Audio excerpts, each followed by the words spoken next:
Check, check, check. Good evening, everybody. We want to welcome everybody this evening to the board meeting. First, I want to say happy anniversary to Scott and Alicia, our treasurer. Happy anniversary. It's a bad place to have to come, Scott, for your anniversary, but we appreciate you anyway. Thank you all. And like I said, we want to just welcome everybody. Just to kind of give you some information, I guess, to start out, we will not be voting on the tax rate this evening. This is, we want to go over some more information with you guys. Me and Mr. Reed and Mr. Lester has been meeting with the schools, and I'm going to let Mr. Lester discuss that.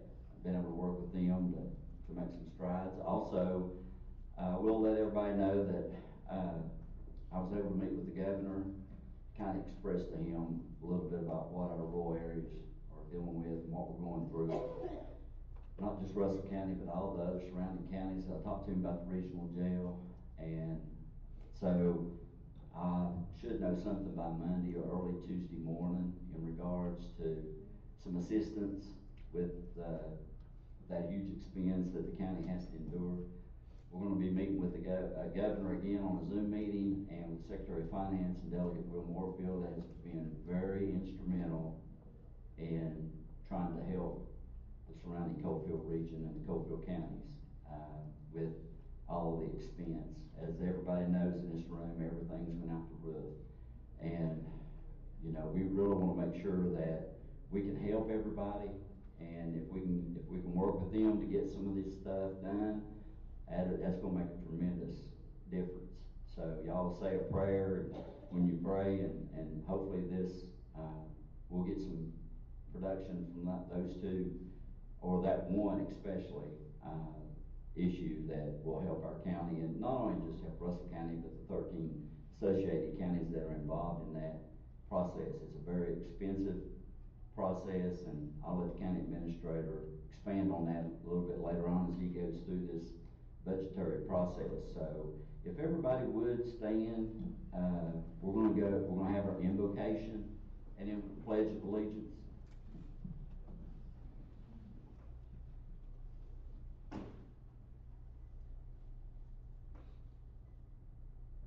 Let us pray. Dear Heavenly Father, Lord, we come before you tonight thanking you so much for all that you do for each and every one of us. We thank you so much for your Son, Jesus Christ, that died for each of us. Lord, we thank you for this opportunity tonight that each of us could come out and be about your business. Lord, we ask that each and every one of us be attentive, Lord, that all of our actions be acceptable in your sight. And God, we thank you and praise you in Jesus' holy name. Amen. Amen. Everybody would say the pledge.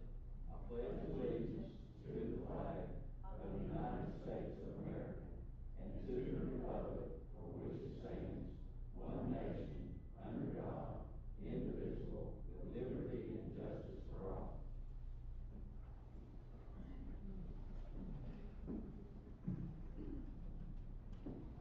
Okay, the first on everybody had a chance to look at the agenda? If so, I need approval of the agenda.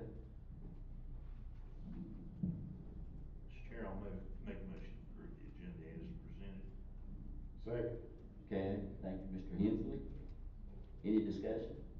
All in favor? Aye. Any opposed? Thank you. Okay, now we'll start the public hearing, CY 2025 proposed tax rate public hearing.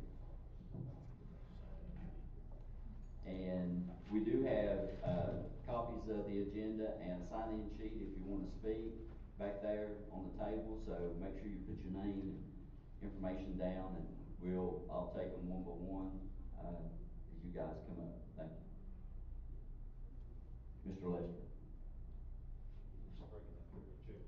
No, you're picking it up. Okay.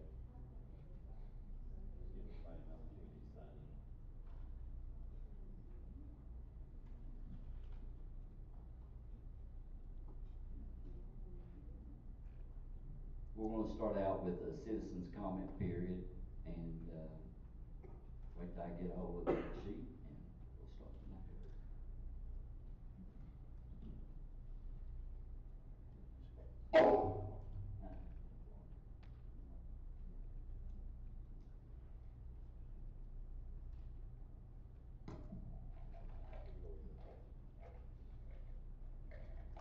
And anybody that comes in late, and if they do get here late, and they do wanna speak, we wanna give everybody the opportunity to speak.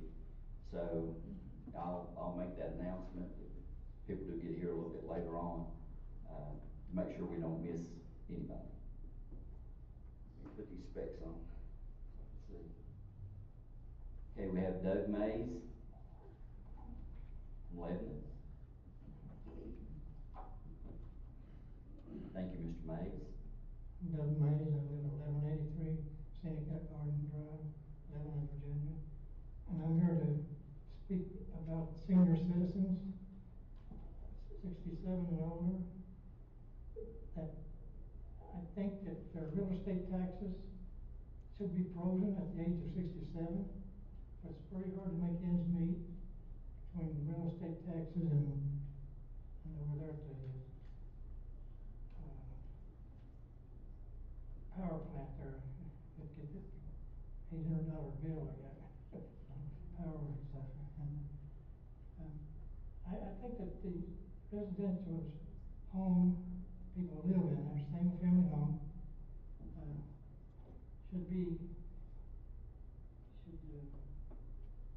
on the taxes there, shouldn't be going every year, should be giving us a break. I'm 86 years old now, and I have to pay for everything that get done around my house, and it's hard to make ends meet. So if you could vote on to put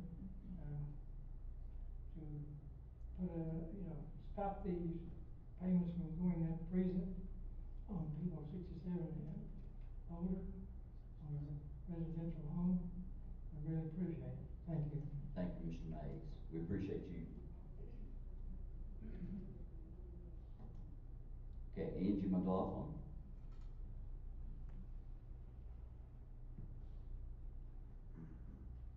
Hi, I'm Angie McLaughlin from Honaker, and I would like to talk to you about pretty much the same thing Mr. Mays did about the taxes and how high they are and how rough it makes it on senior citizens and disabled people. I never did worry a whole lot about taxes up until this year, but since Christmas, my husband has been in and out of the hospital, and it's kind of thrown me into wondering what's going to happen if something happens to him. Because even though we've worked our whole lives and paid for our house, there's no way I could afford Appalachian Power and other utilities and groceries and car payment and insurance and taxes. So I just really would like for y'all to give us as much of a break as you can. I realize that it takes money to run the county, and I'm really glad that you're working and trying to find every way possible to cut. But especially senior citizens need the biggest break you can give them. That's all I've got to say. Thank you. Thank you, Angie. And we will be in prayer for your husband. Okay, Mr. Larry Hughes. My name's Larry Hughes. I live at 30 Glade Hall Drive. I have property at 203 Glade Hall Drive. I have some property here on 20 Russell Street in town. Now there's a property on Cleveland Road. So I think I have standing in part of the citizenship here. I want to thank you, the board, for the work you do. You have a challenging job. I would not envy your job when you tried, and I do thank you for it, what you're doing. But I think we do need to take a look at a couple things. I'd like to ask you a question. What tax base should we have? What rate do we need? How much taxes do we need to pay? Do we have any idea how much we're paying? And what is the common sense approach on how much we should pay? Should we pay, this is our dollar bill, should we pay 5 cents out of a dollar, 10, 15, 20, 30, 40, 50, 60 cents? How much should we pay of each dollar? Does anyone know what do you think? What should we pay out of a dollar? What percentage should we be paying? Zero? Well, no, I don't think so. I think we gotta pay taxes. We need to pay taxes. We gotta have taxes to do what? We gotta have police, fire, first responders. We need a road state here. We need minister. We need taxes, but how much do we need? That's my question. And I don't think we're managing your budgets the way we should be. That's my opinion. You know, reason I have to manage my budget. But let's talk about things. How much are we paying? Well, if I'm paying out of a dollar, Social Security. If I'm self-employed, I pay 15.7%. Let's just take 15. Put this number down, 15% of a dollar before I touch it. If I got state income tax, that's probably 12 to 25%. Let's take the low end, take 12%. So I've got 15% and 12%. I haven't touched it yet. We pay federal income tax, it's probably 24 or 25 to 47%. Take the low end, 25. So now we got 15, 12, and 25, and we pay state sales tax before I touch the dollar. That's 5.5%. Take 5%. And now, of course, you got the real estate tax here, which is 6.3%. Take 0.5%. Add those up. Those before I really touch anything is 57.5% of a dollar. That's on the low side. 57.5% of a dollar. So how much should I pay? Now, we still got to pay things such as, we got to pay driver's license. If you pay a fee to the government, it's a tax. Say what you want, it's a fee. No, it's not. It's a tax. If I pay money to the government, it's a tax. We pay driver's license tags, we pay cigarette taxes, alcohol taxes, taxes on telephone bill, taxes on interest, taxes on your internet, your phone bill, your electric bill. The list goes on and on and on. How much are we paying out of a dollar? I'm going to suggest we pay almost 70 cents out of a dollar. I'll tell you what, I'll give you my income, you give me the taxes any day. I'll give you my income, you just give me the taxes I'm paying. I'll trade with you. Now, with that said and done, maybe we need to take a look at a few things. I don't think we need a tax rate. I'm in the mid-70s. I'm on a fixed income. Being on a fixed income, Social Security, I think I got 3%, but then they'll charge me more for my Medicare because of that, so I probably lost money. My small income, I got retirement income, I got fixed income with the company I work with, it's fixed. I don't get a yearly rate on that. I don't get a cost of living. So with a fixed income for the senior citizen, well, if you're working, it's almost a fixed income too. So my question, I'm paying taxes, you're paying the same thing. How much should we pay? Larry, I'm sorry. In all respect, go ahead and finish that. Okay. Quickly, we got, again, a couple of things I want the board to consider. One is how much should we increase? I don't want you to increase the taxes. We need to bring things under control. Recently,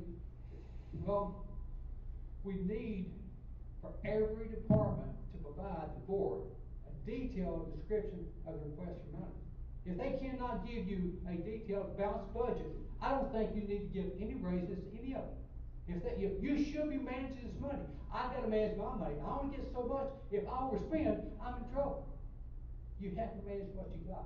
And I don't think we need to deal with this. You keep taking from the citizens, there's a point we cannot pay. That's all I have to say. I want to thank you for it. Thank you, Larry. We appreciate you. Thank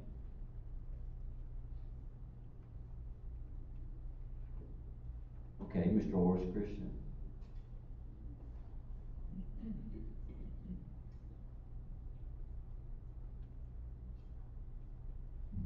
Good evening, each and every one of you. I'm Horace Christian. I live in 11 area, and I want to let you know that I hope you sure God don't raise the rate of these taxes. Last year, we paid $3,813.35. And this year, if you leave it that, we'd be paying $4,624.44 because of the assessed rate increase. Our storage up here in 11, they like $100 increasing the assessed value, double the assessed value. Like $100 now. And back years ago, 8 years ago, I guess, they doubled the value of all my real estate property. They said I was making money because they doubled the value. I can't sell it. I've been trying to sell it for 25 years. I ain't sold the first lot, or the first piece of property of a commercial either, or otherwise. So I'm hoping that y'all will consider lowering the rate. This assessed value is not going to do anything to help it. My wife said, instead of raising the pay, looked like they appreciate it. Well, we talked to Terry, and Terry said, well, it would take, reason they got this rate like it is, it would take that to replace that house. Well, I thought, why you worrying about that? I don't know what y'all's figures are and everything, but to me, it's really making it hard on the average John Doe. We've owned this up here 17 and a half years, and here we're having to consider paying that kind of rate, and it should be depreciated, even though it hasn't in a sense. And I'm just hoping to consider the taxpayers. Everybody's got a wish list. Well, they should consider who's paying for that wish list. And we, the taxpayers, is mostly the real estate, is want to take care of that. So they want to take us in consideration too. Thank you. Thank you, Horace.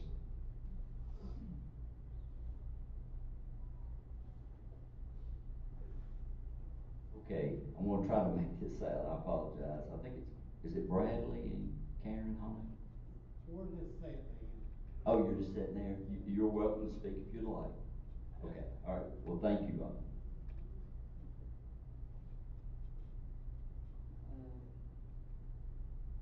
Is it Cody from Cleveland? I can't make out the last. Oh, I know Cody. Hey, Cody, sorry. I blew that, I'm sorry, Cody. That's all right. I appreciate getting to talk before y'all tonight. I guess this is my first time before this board, so good to see you all here tonight. But yeah, I kind of tend to write pretty bad, so I'm not gonna blame that on I don't you. write good either. Yeah, pharmacist, yeah, that's the problem. I'm gonna wing it tonight more than what I would normally, but I am here to talk about the taxes. As we all know, probably everybody got a significant increase on their tax assessment. I'm not sure that every citizen of this county would have been savvy enough to know to sort of peel that and get that down. Thankfully, you know, we've tried to advocate with people that we know to tell them to do that, and hopefully that's helped some. I've heard, and then this may not be an accurate number, but I'm gonna use it as my basis, if that's okay. I've heard the number 40% is kind of a ballpark average of what most people were seeing on an increase. Now, I don't have all the data that you guys might have to see what that actual number would be, but judging from my assessment, I'd say that's pretty close. And I do know some that, you know, getting north of 50%. There's a huge increase in taxes at a time when most of our citizens in this county are struggling to make ends meet with 4 years of severely high inflation. As you guys probably well know, me and my wife were just discussing today about budgeting our grocery bill, and it's astronomical. Considering, you know, we've got 3 small children that have not hit the teenage years yet. So I'm looking at that in the next few years thinking that bill's about to get a lot worse. So something certainly I want you guys to consider is to do what you can to get that rate down, not just down for a number that looks good. You know, I know that the current is 63 cents per 100, that's right.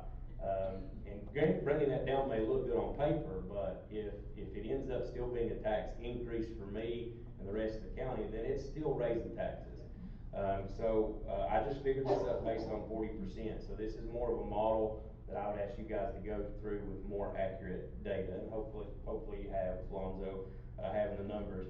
But if we use 40%, if I've got a $100,000 assessed value, and I use 63 cents per 100, that would be your current rate, and I'm gonna end up paying $630 in taxes based on my old value. If that increased by 40%, then my new assessed value is $140,000, that's easy. $140,000 at 63 cents, then is gonna come out to be, about it's gonna be obviously astronomically higher. I think it comes out probably somewhere in the $900 range. But if I go with 45 cents, that's based on that average. If I go with 45 cents times that 140,000, $100 per 45 cents, then I come out at exactly $630. So my taxes don't raise any. Now, obviously, that's an average. That won't be a perfect tax lateral for everybody, but I would ask that you do that. Look to see what your average increase on the assessment was, get an accurate actual number, and then bring that tax rate down to where those numbers match. It's just simple math. and we should be able to do it. I appreciate y'all. Thank you, Cody. Well, actually, that's the last person on the list, but anybody else in the crowd that wants to speak, just come up, give me your name and your address, and anybody, any takers? Sandy, come on up. Sandy Head, Source Creek. First, I would like to apologize to the people that came tonight that thought that we were voting, that you all were voting on that tonight. That's what we thought. That's what was understood. So I appreciate everybody coming. You need to come back when they actually do vote on it. But no, I know what we're going to hear. Mr. Lester give us a very in-depth, detailed report of how bad things are. And I understand regional jail's going to cost us, what, $200,000 more, or maybe. Electric bills for all the county offices, transportation, gas, everything. I know we're going to hear a lot of that tonight. But, and DSS, I know it's in the paper that DSS, another $250,000 for DSS. That's because they have to come back multiple times a year and ask for money for CSA for foster care, okay? So if you fund us right in the beginning, maybe that won't happen. We never know how many foster care kids we're gonna have. So, and we understand, you all are not in an easy position for sure. I don't envy you. I don't envy you for anything that you've had to deal with the last 2 years. But you do have to realize where these people are coming from, where I'm coming from, where everybody's coming from. At DSS, we have seen more people come struggling with their electric bills than I've ever seen in the 20 years I've been there. I mean, it's outrageous. And people are choosing between keeping their electric on, buying their food and their medicine. And it's not right. And I know that you all have to do what you have to do. The county, I've heard, will never go back to the way it was a few years ago when you all first got, a couple of you first got elected, and you were running on borrowed money. And I understand that. We understand that. But I still believe that with the revenue that comes into the county, even at 50 cents, that would still give a significant increase in county revenue. 50 cents, 50 to 55 cents would be doable for most people. And I think there's stuff that can still be cut. I appreciate the board members that's cut everything they can. I think other ones can cut more. But I know the teachers deserve that 1% raise. They absolutely do. If that 1% raise is not worked into this budget, then the raise they got last year, closing my school in Source Creek and Copper Creek, was just a waste of time. Because if they don't keep those steps, then they're never going to catch up with the other county. So I believe whatever we can do, that the teachers' raises have to be worked in. But there has to be a way. People are struggling. I mean, people are really struggling, and I know that you all know that. But in my opinion, and that's an uneducated opinion at best, but 50 cents, 50 to 55 cents, but 60 cents is not acceptable. It's just not acceptable. Thank you. I've seen a few more people come in. I don't want to miss anybody. I want to give everybody an opportunity to speak. So if you want to speak for the board, come on up. Or over. It's a, I'm just kidding. Go ahead. My name's J.J. Eaton. I'm from Nashville Ford. I sit on the school board here in Russell County. To echo some of the stuff that Sandy said, I do not envy any of you all. And I do know how hard it is for a lot of folks in our county with the power bills the AEP has put on us and just the cost of living. I mean, I just got groceries out here at Walmart last night and came out with 10 bags and it was like $300. So I understand that the cost of living went up, and I am not for raising these taxes up 60 cents on 100. I understand that, and our people can't take it. But as far as the teachers go, we have 600 plus employees in the school system, and thanks to you all and the school system for doing the cuts that they done last year, we was able to implement that step, and that step is so important. That step was cut out almost 15 to 20 years ago, and due to that being cut out, our teachers was stuck. That just stuck them exactly where they was at. There was no raise from year to year. when they could drive 15, 20 minutes to the next surrounding county and make $10,000 more.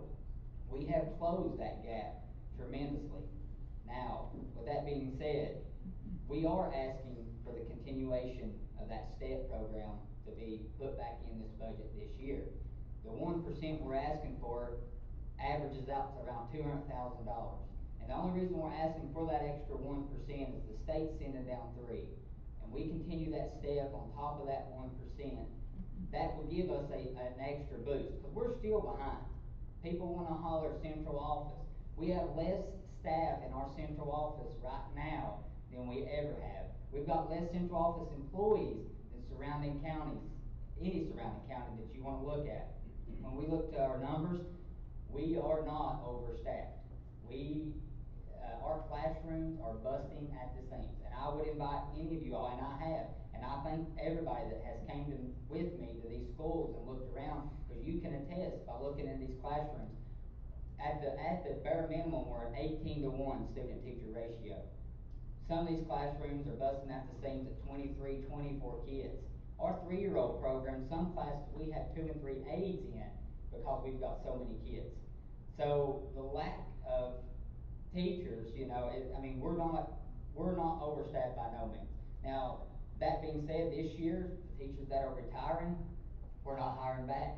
We've moved employees around. We've moved them from for example, a guidance counselor position, and they quit. Instead of hiring another one, we moved the one from the high school. Now they're taking care of the one elementary school and the Belfast Elementary School. They're splitting their time between each one.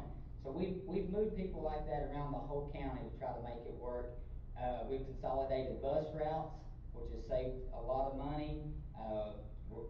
Unfortunately, we're having to cut out a program, and it's just due to low participation. That's saved us money. We have cut and cut and cut. And I would invite any of you all. I know y'all have emailed our superintendent, and we've got back with you. You are more than welcome to come sit down with us. We will show you everything that we've done. But now I will continue to advocate for our teachers and our entire staff, because when you invest in those employees that live in this county, that's who pays your taxes. That's who buys these groceries. That's who buys the gas in this county. That's who reinvests back to you all. So I look at the school system as an investment. If you give to that investment, you will get a return on your investment. They will spend back here. They will keep you all going. The more money you give them, the more money they're able to spend. So I encourage you all to look at this budget. I don't envy you all in any way, but I do ask you, whatever you can do, to please work this budget so we can make this happen for our employees at the school system. Thank you. Thank you. Thank you, JJ. I've seen a couple more people come in. Does anybody else want to speak in the crowd? Anybody? Oh, we've got ours, Lynn and Jennifer. Okay, go ahead, Lynn. I'd like to say, I wasn't going to speak tonight, but I'd like to say I appreciate the job that you all do. And I hope Mr. Lester, whenever he does his presentation, will give us the number of how our county ended last year, surplus or a deficit, to let us know exactly where we was at when we had 63 cents per hundred on our real estate. My numbers, the way I understand it, it's 47 cents per hundred now, with the increased value of, I think it's average of 44% is what I read somewhere that Mr. Lester had put out, that it was 44% was average of what was every home in the county went up. So if we drop it back down to 47 cents, that would put us about where that we're at, like we was at last year, as far as the amount of taxes that we pay. Now, I personally don't expect you to do that. I know our county needs a little bit of more money to operate on. You ain't had a tax raise in several years, but over 50 is just going too far, in my opinion. I think 3 cent more than 47 would give you a surplus on your budget. Would also help fund things. I don't see a whole lot of businesses, and y'all know more about it than I do, busting down the door to get in here, but we got shell buildings sitting around and ain't got nothing in them. So let's try to just maintain our county and think about us that's on, fixed income, which I am, I'm a disabled coal miner, and, ask you to consider that, that we're on a fixed income, it's hard to make ends meet from month to month, it really is. With the prices of everything, thank Joe Biden for that. But anyway, we need to really look hard at this.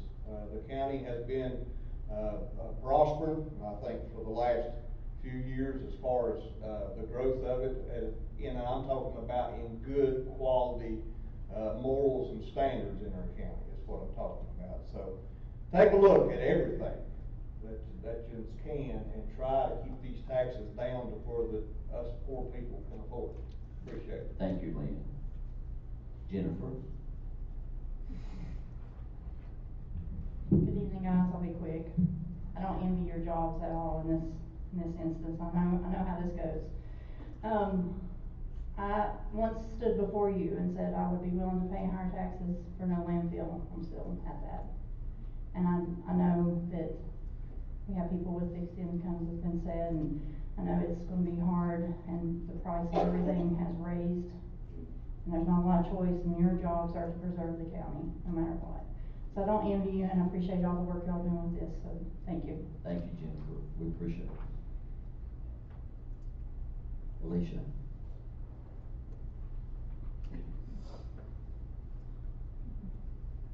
I'm Alicia McGolfin from Homeacre, and I see both sides of this.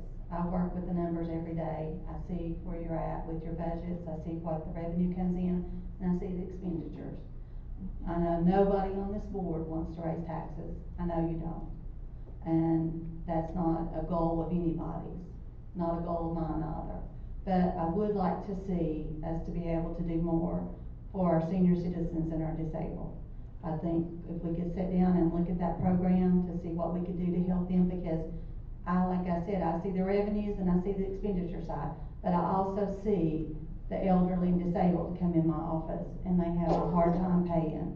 And we try to set them up on payment plans, but that doesn't waive the penalty and interest if they're late, so they still have to pay that. And, you know, that's heartbreaking to see somebody come in, and we try to work with them every way we can, but I would like to see us to be able to look at that program and see if there's more that we can do for our senior citizens and our disabled people. And like I said, I appreciate all of you. I know you've got a hard job ahead of you, because I see the numbers and I know what you're facing. But thank y'all. Thank you, Alicia. We appreciate it. Mr. Chair, if I may, Alicia, is it okay? Yeah. I'm sorry. Check, I've lost. Maybe I don't have a microphone next to me, but I know that I've contacted you on several occasions and asked about the senior citizen discount. I don't know what you call it. What do you call that? That's what it is. It's senior citizen exemption. Okay. And so a lot of people don't know that they can fill out a form. And I was just talking to some folks in my district just coming in the door. And I think that's lovely. And I think it's I'm going to say $150 off your taxes. Is that correct? 160. Is it 160 now? So, Mr. Chair, I'm sorry, but No, go right I ahead. personally would like to see that to go to at least $200. I don't know what and I think we need to look at what's the number you're thinking, but I'm with you on that very much. Yeah, and I think we need to look at to see, like the income level needs to go up a little bit more, because I think it's like 30-some thousand right now. So I think that needs to be increased too. There's things that we can do to look at that to try to help people. I agree. Thank you for bringing that up. Alicia, if you could possibly, kind of put, I know I'll talk to you about this, what the other counties have done and how that's put together, if you could kind of send that out in an email. I'd be glad to get the that full out. board for their, so they can look at it a little deeper. I'll poll all of our surrounding counties to see what they have, to see Well, what thank we you, can set out. and we appreciate that. I know that would be a very big help to our seniors and people that are disabled. It would be. Thank you. Thank you, Mr. Chair. Alicia. Yes, thank you, ma'am, anytime. Is it income or is it net worth? Both. It's based on, okay. I had on my mind it was net worth based, but it's both, okay. It's both. Yeah, that's both, and there is a time limit there. I'm sorry, it's supposed to be into the commissioner's office by March the 1st to apply for the upcoming year. But they do accept them up until the time that before they run the books. So, right now they've not run the books, we can get a few more, in there, but we can always back up, and if you make adjustments to it, we can always back up and do abatements to people's taxes after that. If we change it after he gets the books run, we can always go back and correct some of that. We'll probably need to take a look at that, run the numbers on it. Yes. And get down and see how that affects us. Okay, thank you. Anybody else in the crowd that would like to speak? I don't want you to leave here unless you say, well, he didn't let me say anything. Anybody else? Okay, come on up, Pastor. Mike, I live in District 3. Like we was talking about back there, is there any way you could get that fixed where if they're 65 or this way where they get that, there's probably a lot of people out there has no clue about that. Is there a way that the county could do it to where it'd be automatic? That you get 65, you don't have to come in, you just get it automatic, or if you disabled, you get it automatic. I mean, there's probably hundreds of them in our county that has no clue, that March the 1st they have to do that. Yeah. If it's an automatic thing, which I don't know if you can do that or not, but if not, I mean, it'd be something to be able to get out to our community.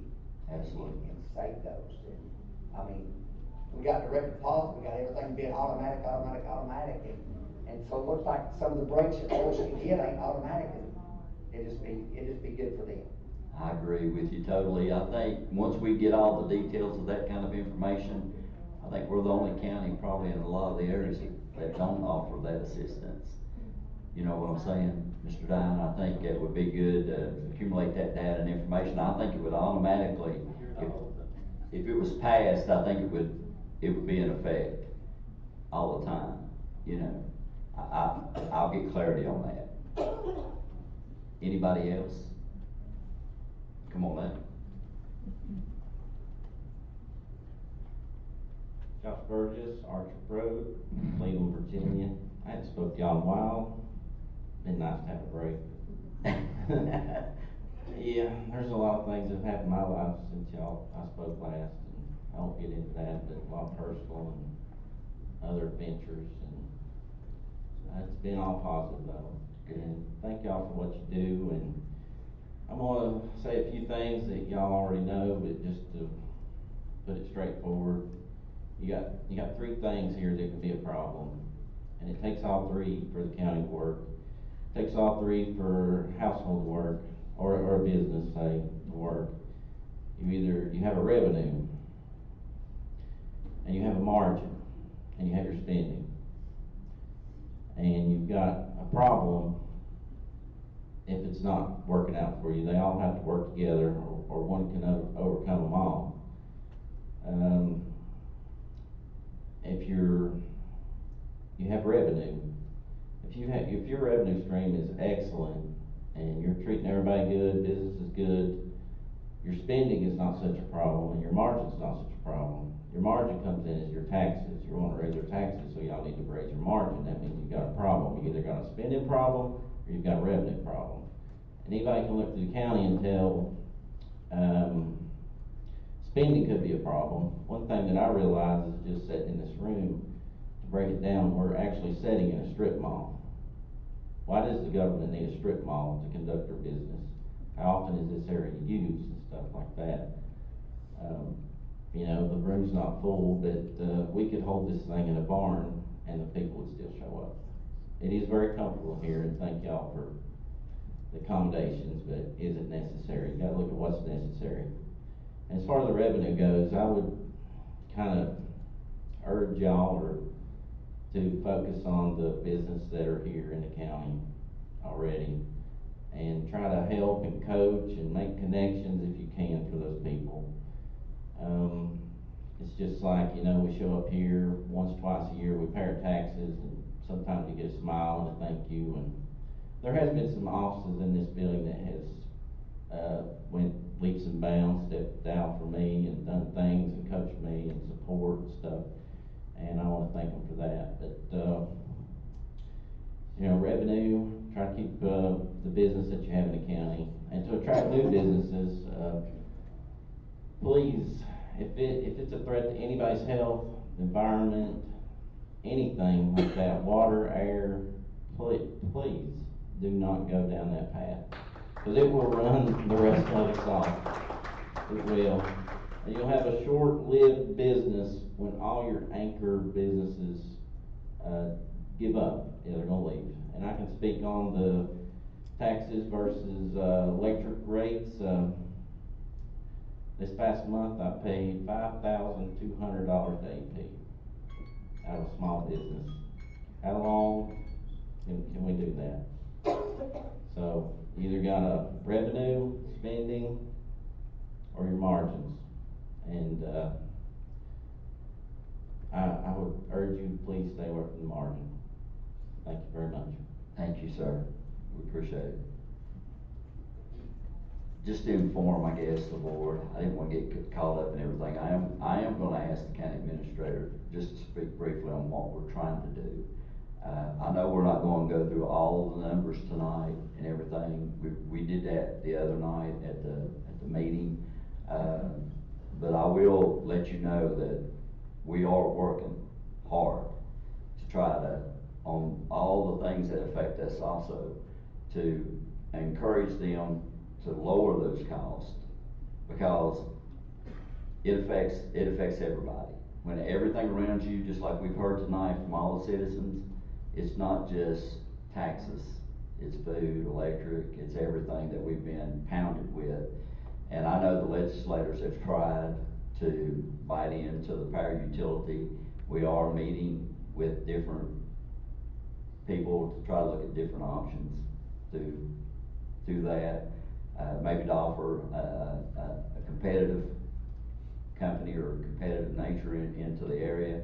I've had 4 meetings with them already, so we're looking. This board is actually looking for ways not only to cut, and I'll tell you, when we first got elected, it was a bad situation. We cut, took over the garbage, we done everything that we could to pull us out of the rut of the deficit and get us into a good bond rating. And now we're faced, we didn't have a clue. We go through COVID, we didn't know that. We didn't know we was gonna go through inflation, and now we wasn't anticipating higher values for our homes. You know, we wasn't anticipating this. We didn't create it, but I'll tell you, we're committed to try to help every citizen in this county. I mean, I'm telling you that from me personally, I'm telling you, we're looking at everything. I think the governor actually knows now about what we're dealing with. Throughout my meeting with him the other day, and he's making phone calls to all the other departments that are inflating the cost, and if they've got any sort of reserve or anything like that, they need to balance their budgets, like Josh just said, and it's gotta come down to where that help comes to us because of everything that we're dealing with, and cost of things is out the roof. But Mr. Lester, would you take just a few minutes and kind of elaborate on what we've been doing? Be glad to, Chairman. Monday night when we had our budget meeting, you know, the ones that were there and the ones that wasn't there, or the ones that was listening out there, since Tuesday morning to now, you know, I think we've been living together since then. You know, I'm talking to the other departments. We've talked from everybody from the governor to state agencies to the feds to make sure all this is locked in. What we was able to take a look at, and again, for the ones that, you know, wasn't there, and I'll just let me adjust this thing down so everybody can see it.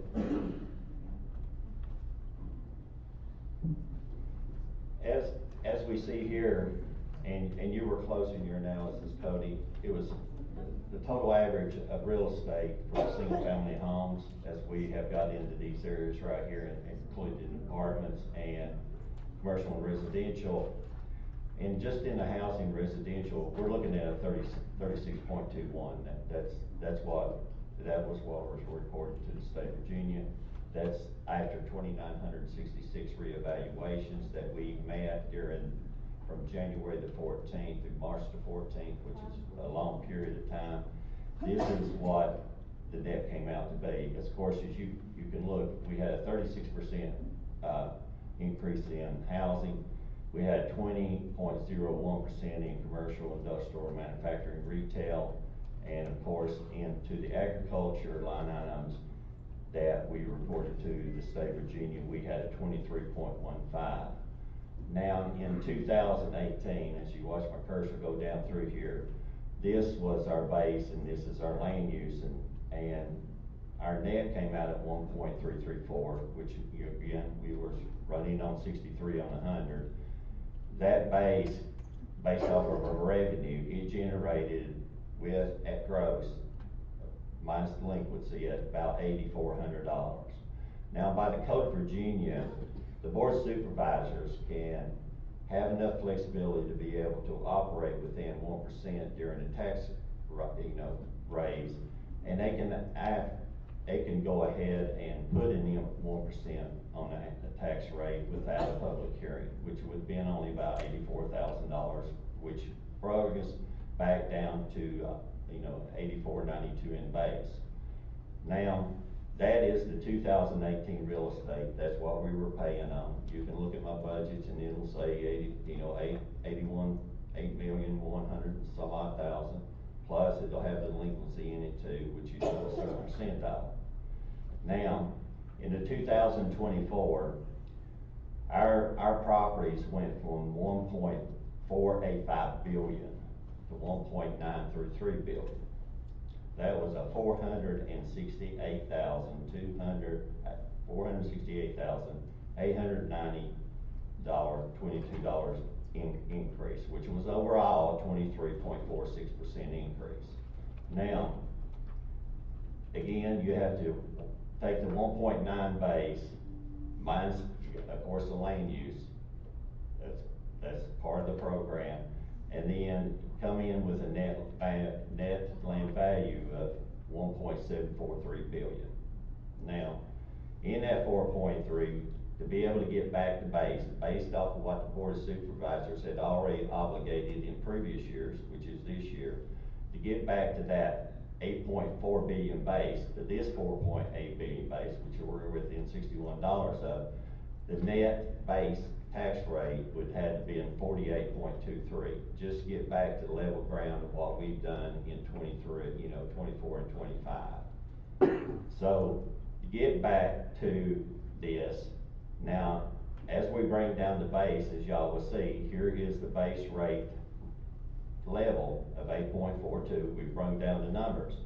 Now, to get back to it, if the Board of Supervisors right now tonight was to set 48.23 or whenever they reconvene, that would be the level where we're at sitting here today, okay? Now, the problem in assessing, I don't think there's anybody in the county during the assessment that wants their house appraisal to go down. You want the rate to go down. You do not want your assessment to go down, because it has certain advantages. One, and I'm not trying to convince on the rates, but you do want it if you sell it. Everybody wants always more. Second thing is your insurance. Third thing is the line of credit if you need it. You do not want your assessment to go down. What you want is the Board of Supervisors to lower that rate back down to 48.23. That's the magic number, and I can guarantee it. So, but the problem was, when we were setting and running the budgets, other than what we were operating on, to get back down to the 48.23, we had a lot of external things that were approached with us. And you've heard them over and over, and if you haven't, I'm going to repeat them. Regional jail, it came in at 560. They've got that bill, and we have been working from the governor down with the legislators, Will Warfield, Travis, everybody to get this thing down to why are we paying $580,000 increase in 1 year? Here is the thing, is the way it is. There was three things that made that $580,000 increase. First of all was we had to pick up the labor cost of the state increase. That's in the contracts of all the jails. So we do that every year. That was not the problem. Second problem was the House and Senate in the state of Virginia, the inmates were paying for their telephones, their internet, and they were cost sharing, tune of $1 million at the regional jail. Now, the state is paying it, we're paying it. That's number two. Number three is healthcare. Right now, they have a current contract that is $5.5 billion, and it's in their numbers. And what they're estimating it come out to be is 8.6 million. So what is happening, we are picking up our cost share based off the number of inmates that we have, which runs around 120, is our cost share on an inmate basis on the level. And that's the bill they sent us, was $580,720. So that's what we're paying. That's the one. Now, the second one, of course, you know, Sadie had mentioned, I've got the foster care program, the CSA program. You know, it's a mandatory program. That's not even contractual. That's a mandatory. If I go to Virginia, we will take care of the kids and you will pay it, or they will take it out of your sales tax. It's either one way or another, you will pay for it. You can take it out of this line item and do away with it tonight, and you will pay for it at the end of the year because they will take it out. It's a mandatory service in the code of Virginia. Next thing on here is the operational cost. That's just like when we was talking about the other night. Now, what I've got in that line item is this. Like everybody said in this room, we hate AEP. I hate to say it, I don't care if they're listening or not. It costs. And so between our insurance raising, our health insurance raising, our building cost raising insurance, that is approximately about $195,000. And that is very conservative. And that's if we've got, as you can see in the buildings, we put in monitors and computers to be able to monitor these controls. We shut them down when they're not here. Same way with the courthouses. Every building we got, we try to keep them at a level, you know, controlled area, and utilizing as less as we can. If you're not in here, the lights are off. So, next thing, again, and this I'm going to, is the trash. It was disposal in the transfer station. Now that line item was in the 200. We got it down to about 125. Now that's contractual. That's through the Regional Waste Authority. So that goes up in October. Again, it's contractual. It's based off the number of tonnage that we run this year. I went at the base this year, so you know, if we hopefully do not exceed that base, that will be the increase in that, along with the cost of fuel and the rest of operations.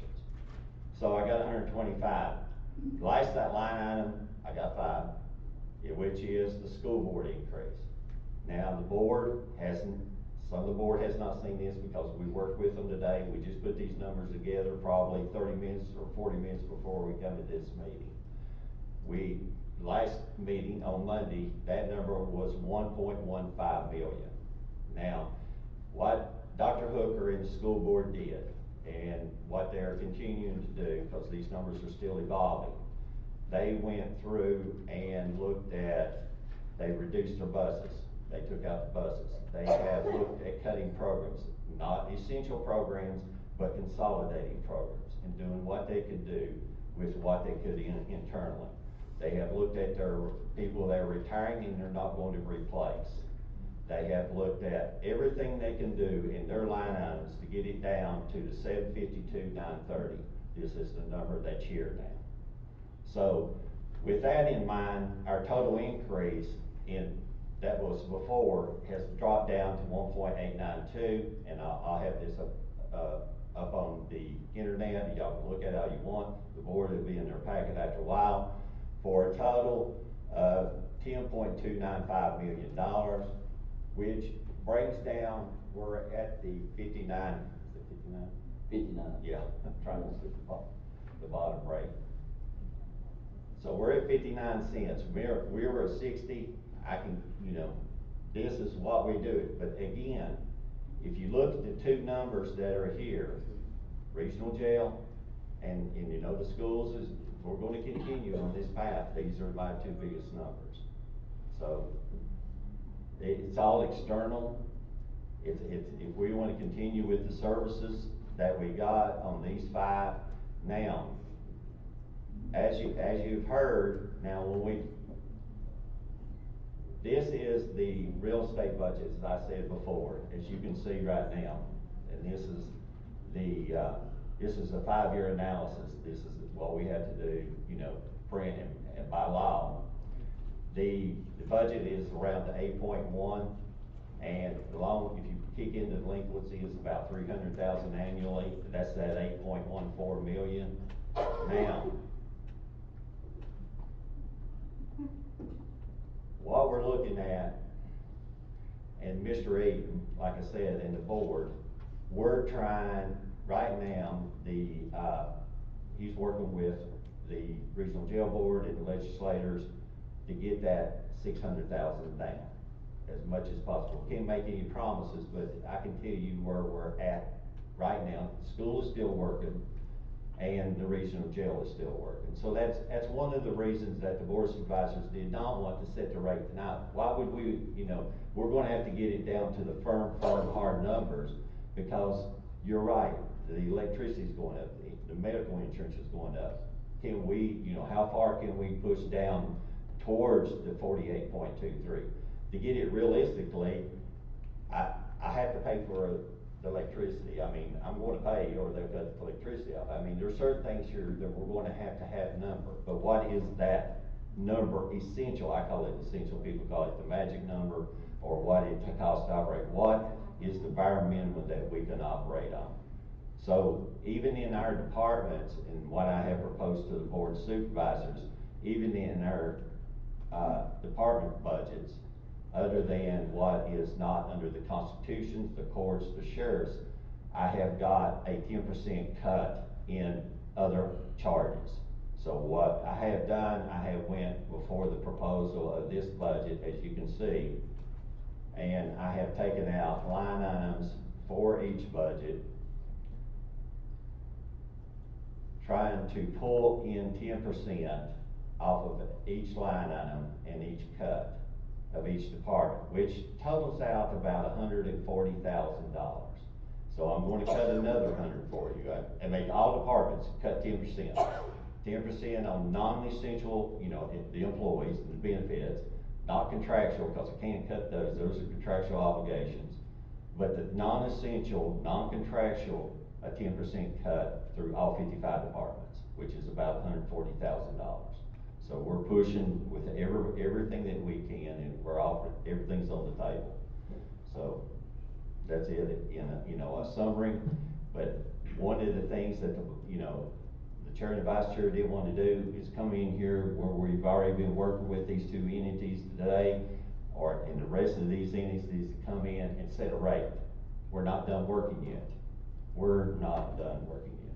So to be fair, and I think Alicia's still here, I think we have until, we gotta get the books out. That's another part of the code. So we're pushing, and Sandy's worked there. She knows when we've got a limited amount of time to be able to work this. That's why we've been together all week long, to get to these numbers, to get them firm. So if we do that, we get the books, and the way and you can run the numbers, like I said, on the 36, I had the charts that it's up the other night on what the average house was here, because we looked at all 22,424 partials. We also screened 2,966 during the assessment to readjust them. The equalization board started yesterday, and they're adjusting too. But what if some of the ones that's come through, and watch what we've got to worry about is, and where I'm going with this, is we have a housing shortage. We don't have a business shortage or agriculture shortage. If I take the 48.23 down on the housing loan, which will come out equal in a housing component, it will also start pushing down the business into a credit, and agriculture will actually get a tax break, and the burden of this will be on the homeowners. There's no way that you can, I don't care who you are, well, I don't care whether you got a PhD in physics from MIT, try it. You will not get to that number. So what we are trying to do is trying to work out these additional expenses to get it down to where this levels out, the business levels out, agriculture levels out, and we're able to give these additional services. And I think our 12, 15-hour days this week is, that's what we've been working. Thank you, Mr. Lester. Lonzo, when will you hear about the insurance? When will y'all meet again about the county insurance? Right now on the county insurance, into the numbers, like, as you'll see, as our trial balance on the proposed budgets, everybody, the state of Virginia is giving 3% pay raise to all Constitution and state employees, and that includes the school board, the SOQ positions. They pay for that.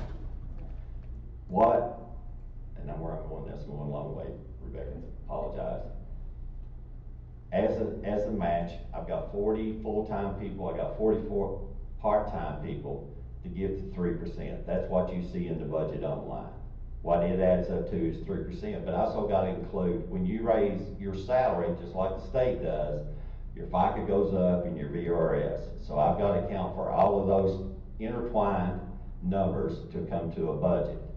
Now, health insurance, I have 2% baked into this right now. Now, what we were told in the preliminary meetings 2 weeks ago, which Steve and David said some, they were going to go to 5. And JJ, you still here? I don't. Okay, I apologize. They were looking at raising 5. Well, we explicitly told them, if you go to 5, we're going to rebid. We cannot afford an additional 3% on top of what we've got to put back to the county employees, because even if you give a raise to the teachers, and then we have to raise your insurance, we just said wasted all of this energy trying to get to this point. So that's another thing that we're dealing with. Thank you, Ms. Dye. Right, and Lonzo, also, with this, proposed revenue, what tax rate did you base your figures on? Was that 63 cents that we currently have, or did you come down to 60 cents? Did you come down to 50%? What was your tax rate that you did this proposed revenue on? On this one? Uh-huh. Well, What gas did you use on it? Well, on the budget here, this one right here is at 63 on 100. It doesn't matter what you use. It's when the assessment goes up, it goes back to my base. If I go back to 48.23 based off the 1.933 billion, it still goes back to the 8.4 million. So I've got what we have done in this proposal right here.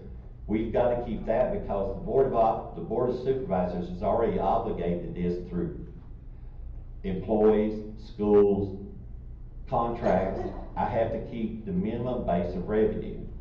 So that keeps it in the base range. The 48.23, as you can see on this analysis, it equals, if you push based off the new assessment, it equals the 63 cents. You get back to base.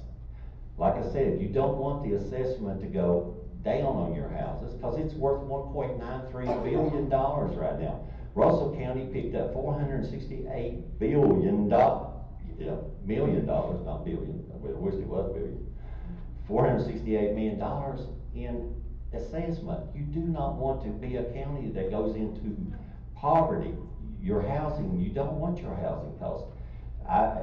During the assessment, and I might not to start telling stories or get off track, we had one individual came in and they had a proposal yesterday, and he had his house and it was $239,000. And so, on the joke, we were sitting there we were $100 off between assessments. So one of the people in the office says, I'll give you $239 for it now. And he said, no, I'll take $320.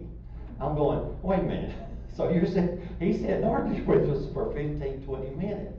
And I don't mean to get off track, but the point is you do not want your house to go down, guys. You want our rate to go down, but we're fighting the external things, the cost that goes up. We're fighting regional jails and governments. I mean, These things are external to the county. There's not one additional employee into this budget. There's not one car, nothing extra. These are all external to us. So, yeah. I only threw you under the bus while he's gone about 3 times. That's okay. As you said, we are working on this, night and day. Well, that being said, I was just on the phone, with Dr. Hooker. And as bad as the school system and the teachers, that 1% raise was only additional to the teachers. Came out to $243,000, I think, to be exact. Is that correct, Lonzo? Yeah, 244, 529. Okay, 244. We are willing right now to discuss this in open forum. We want a commitment, though. We will cut that out, so we don't have to raise taxes. If that percentage would help on this assessment. We will wait on the 1%, which would $244,000. But we need the step to stay in. The step has to stay in. I mean, we can't go backwards. The step is something that, closing those schools was some of the hardest things that we had to go through. Do not want to go through that again. But the reason we done that is so we could get this pay up where it needs to be. But we can't go backwards. If we keep the step going and make that happen, that still is a big bonus to these teachers. Now the 3% the state is sending down, I know it specifies for SOQ employees, but we have never just give it just to the teachers when the state comes down. We will give that across the board. We will give that to our support staff, our aides, we'll give that to our custodian, excuse me.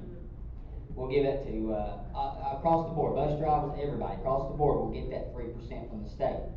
But the step has to stay in. Now, I know there's some companies that are looking to coming in, and I know you all have worked great with trying to bring business here, and I appreciate that. I'm hoping, if that happens, we can come back to the table and make that 1% and maybe even 2% happen. If we can do that, that would be great. But we are willing, I mean, like we said, we're all in this together. I mean, we're not trying to put a burden, the school system is not trying to put a burden on the taxpayers. We're trying to fight for our employees that has been left behind for so many years. And it's sad that we're in the situation that we're in, that, where we're at could have been fixed 20 years ago, and why it wasn't, I don't know. Okay? But we are in this situation, but if that helps. It does, it takes it down to 57.8. Okay, well, that's what we'll do. Now, the regional jail is your biggest one. If there's anything, I mean, if y'all have any questions, I mean, I'm willing to. Are you giving the custodians, cooks, 3%. aides, bus, 3%. step? Well, the steps is in for the teachers. Step, you should get it. They Yeah. used to get it. Yeah, they did, and that's something we want to put in. I agree with you 100%. That is something that we want to put in, but right now. You gotta have the money. Yeah, if you put the step in for all 600 plus employees, we'd be asking for $3 million instead of 1. So that is, right now, as far as economics go, we know we can't do that. I mean, that's something we'd like to do. But as far as our teachers goes, guys, we've been able to retain. We put out for a vacancy in a job right now. We get 30 applications. A couple years ago, we got 0 applications. And if we did hire somebody nobody else, I hate to say that, but it was scraping the bottom of the barrel. And that's to put it in probably pretty harsh terms, but that's just the truth. Mr. Chairman, I'd like to say something. Yes, go ahead. Real quick. Our teachers deserve every penny that we can spare for them. Absolutely. The issue that we're up against is giving more and more, it's gonna cost more and more for the taxpayer, and the amount that we're having to raise taxes will continue to climb. To your point, if we land some of these potential businesses that are looking very good, we can cut taxes and give raises. The future looks great. And that's the reason why Right we now, want to work with you. but right now, Y'all be praying on all that. right now, we're in a tight spot. I understand. And we talked about this the other night, I know, maybe at yeah, that I know. meeting. If we can just do what we need to do, to get through. Well, this is We're something couple that years we're ago, willing. we can make Yeah. something big happen. And this is something that we're willing to wait on. And I mean, they need it, and you're exactly right. Our employees, they are behind. Yeah. And I don't wanna hear nobody say, well, our central office, they make top dollar. Look at our central office compared to other central offices. We're still behind there. Our principals are $30,000 behind just across the border up here. I mean, we're behind across the whole border. I'll say this, you know, I really, respect Dr. Hooker and you and what all y'all have done since she's come on board and the new, school she's done board great. has done a fantastic job. Some of you probably don't know, my mom was a teacher at Lebanon High School. My mother-in-law was a teacher at Lebanon High School, and they retired before all the, you know, good raises and stuff happened. So I remember nights my mom staying up till 12 o'clock at night grading papers. I know I've seen it firsthand. I know how much time and effort they put in, and that's why I say they deserve every penny we get. We just don't have any pennies right now. That's right. And to your point, those teachers that we still have now that are over 20 years, those are the ones that suffered from that step being taken out those many years ago. They're gonna have to retire at such a lower rate than what they should be. But the step, the way it worked is, you know, we had to raise our starting pay. We was at like $36,000, we're at 42. We implement this step, we're at 43, which is still a little bit behind the other counties, but I mean, we're catching up. We give the majority of the steps to that 1 through 5, 5 through 10, and it tapered off up in the, you know, up to 30 years. I mean, those people need it just as bad as the. And to your point, it's made us competitive where we can bring teachers in, where people. Well, we had to stop the teachers were bleeding, we've leaving. gotta continue to do that. I mean, Teachers were leaving, now they're applying, so Right. that's a good thing. Right, but I appreciate you guys, and I mean, like I said, we've gotta work together. Well, thank you for that. We appreciate it. Thank you. I wanna say thank you to JJ here, but, Come on now. one more thing, a little bit of a joke for you, JJ. You cut $600,000 out of this line item in 4 days, and I'm gonna give you 4 more days to let you cut 600 more. It ain't gonna happen. Go I just want to say, also, I don't envy none of you guys. I was going to speak there right then and finish up talking, but I don't envy you guys.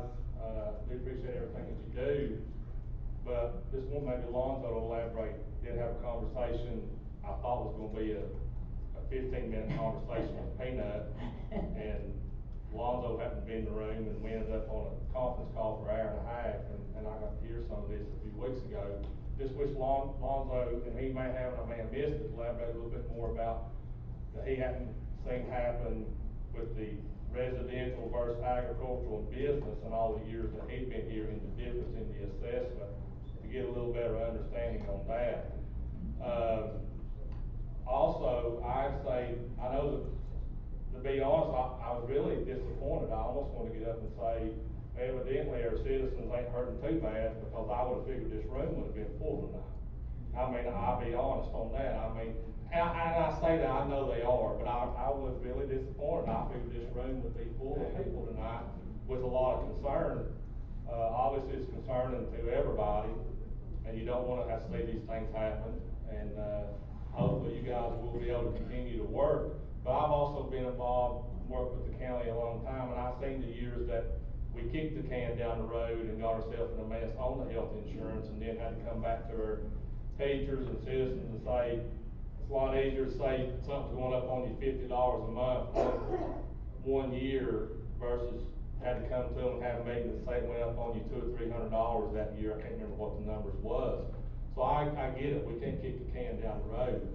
And then the other thing is, elaborating a little bit, I know we also discussed, we've really not seen the revenue of maybe what Siemens, Tate, and some of those industries, what tax revenue, I guess it's sort of, we're just in the limbo there. We've not seen that revenue come in, so we don't know what that is, correct? Am I correct in saying that? So hopefully we can see more from that. And just to be honest, I mean, it's like me and Mike just said, and this is something that that we supported and sit with this board a lot, and a lot of meetings and a lot of meetings, that we wanted to see transparency. And I'll be honest, I think tonight, and I appreciate the chairman for allowing, even for me, probably, you know, maybe a year or two ago, you said, well, whoa, citizen comments done over. I appreciate you letting me come back up here after you sort of shut that down. Because I think this sort of town hall-like setting and interacting with the people sitting here tonight, I think is a good thing. And I appreciate you still allowing people, maybe there's somebody else after Alonzo spoke that wants to say something. But my prayers are with you, is that we see we get this worked out for the best of our citizens. And same, I work in the school system a lot. I got family that works in the school system. I see how they struggle. You know, two maybe a wife and a husband both work in the school system. I see and know how they struggle to make what they make. So I'm definitely on board to not see us want to have to do anything against our teachers or our staff. So, but I appreciate you guys. Thank you so much. Anybody, come on up, Dave.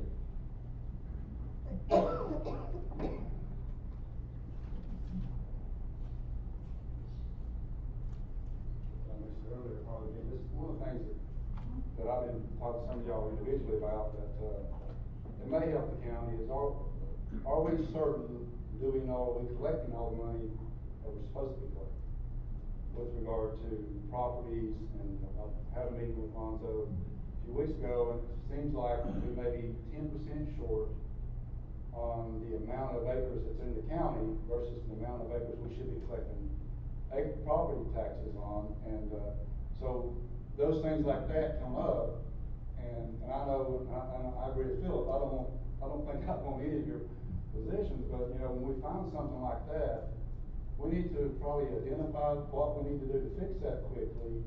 And then if you think about, let's say that number is whatever number it was, but it's been going on for perpetuity. So we've missed out on revenue from the county standpoint. It may be half of what JJ was asking for that we should have got in revenue in the last year that we didn't. So, I mean, what are we going, you know, can we work together to figure out a way to, how do we identify it? You know, we sat together, we identified it. Now, what are we going to do? I mean, when we're short 30 or 40,000 acres on what should be taxed versus what's being taxed, I mean, to me, being in the corporate world, and I was in the corporate world for a long time, we would have budgets like this and do what you guys are doing. We call it zero-based budgeting. We went line by line by line. I saw our CEO one day asking somebody, what's that $25 being spent for? And they had to come back and explain the $25, so and we took it out of the budget. But my point is, when we identify something like that, what are we going to do to fix it and to fix it quick? It really needs to be fixed before the next tax tickets go out, because, you know, how much revenue are we losing, and we may not have as big a gap as we think. And that's, you know, I've talked to a lot of you individually, but what are we going to do about it, and how do we fix it? You know, sometimes we see things and we see things happen, but sometimes it's hard to get that ball moving. And I don't want to harp on the PSA as an example, but it's hard to get that ball moving to get something fixed. And so now we've identified it, you know, and I'll be glad to meet with any of you individually or collectively or whatever, and go through what I went through with Lonzo and those guys. But you know, I don't want to come tonight, you know, you probably talked about assessments and all those things, but you know, lowering the rate a little bit right now is not going to help people if their assessment went up 75, 80%. You know, but so if we can find money, the point is, if we can find money that we should be getting anyway, shouldn't we be really laser focused on that and get that moving? And I just want to make that comment public, and what if I can do something to help, because we need.